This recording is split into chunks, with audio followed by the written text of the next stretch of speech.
എൻ്റെ പ്രിയ ദൈവമക്കളെ, ഇന്ന് നമുക്ക് ഇസ്രയേൽ ജനതയുടെ പുനഃസ്ഥാപനത്തെയും വിടുതലിനെയും പറ്റി സഖരിയ പ്രവാചകനിൽ നിന്നും ശ്രവിക്കാം.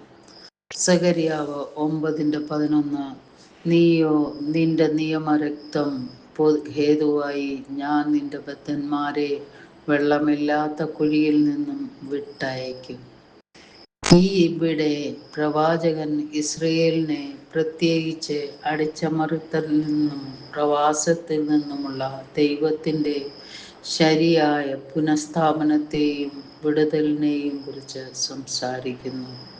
ജനതകൾക്ക് സമാധാനം കൈവരുത്തുന്ന ഒരു രാജാവിൻ്റെ ആത്യന്തിക വരവ് ഉൾപ്പെടെ ഇസ്രയേലിൻ്റെ ശത്രുക്കൾക്കെതിരായ രക്ഷ, സമാധാനം, ന്യായവിധി എന്നിവയുടെ ദൈവത്തിൻ്റെ വാഗ്ദാനങ്ങളിൽ ഇത് ശ്രദ്ധ കേന്ദ്രീകരിക്കുന്നു.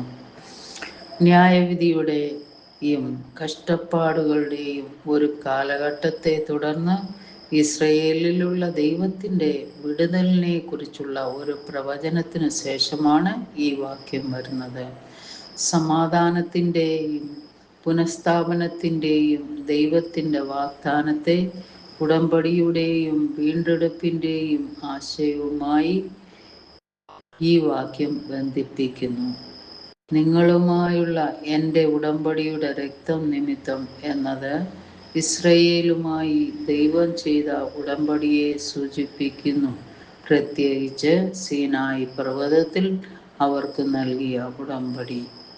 അത് യാഗങ്ങളുടെ രക്തത്താൽ മുദ്രയിട്ടിരിക്കുന്നു. എന്നിരുന്നാലും സഖറിയായുടെ പശ്ചാത്തലത്തിൽ ഇത് ഉടമ്പടിയുടെ ഭാവി നിവൃത്തിയിലേക്ക് ചൂണ്ടിക്കാണിക്കുന്നു. അതിൽ ദൈവജനത്തിൻ്റെ ആത്യന്തിക വീണ്ടെടുപ്പിനായി രക്തം ചൊരിയപ്പെടുന്ന മശിഹായുടെ വരവ് ഉൾപ്പെടുന്നു. വെള്ളമില്ലാത്ത കുഴി വിജനമായ സ്ഥലത്തെയോ തടവറയെയോ പ്രതീകപ്പെടുത്തുന്നു. പലപ്പോഴും ഒരു തടവറയോ ശവക്കുഴിയോ പ്രതിനിധീകരിക്കാൻ ഉപയോഗിക്കുന്നു. ബാബിലോൺ, അസീറിയ എന്നീ രാജ്യങ്ങളാൽ ബന്ദികളാക്കിയ ഇസ്രയേലിൻ്റെ പ്രവാസവും അടിച്ചമർത്തലും ഇത് വെളിപ്പെടുത്തുന്നു. ഈ രാഷ്ട്രങ്ങളാൽ തടവിലാക്കപ്പെട്ടവരോ ആത്മീയമായി തടവിലാക്കപ്പെട്ടവരോ ആണ് തടവുകാർ. അവരെ ഈ വിജനമായ അവസ്ഥയിൽ നിന്ന് മോചിപ്പിക്കുമെന്ന് വാഗ്ദാനം ചെയ്യുന്നു. ദൈവം തൻ്റെ ഉടമ്പടിയിലൂടെ തൻ്റെ ജനത്തെ അവരുടെ നിരാശാജനകമായ അവസ്ഥയിൽ വിടുകയില്ല.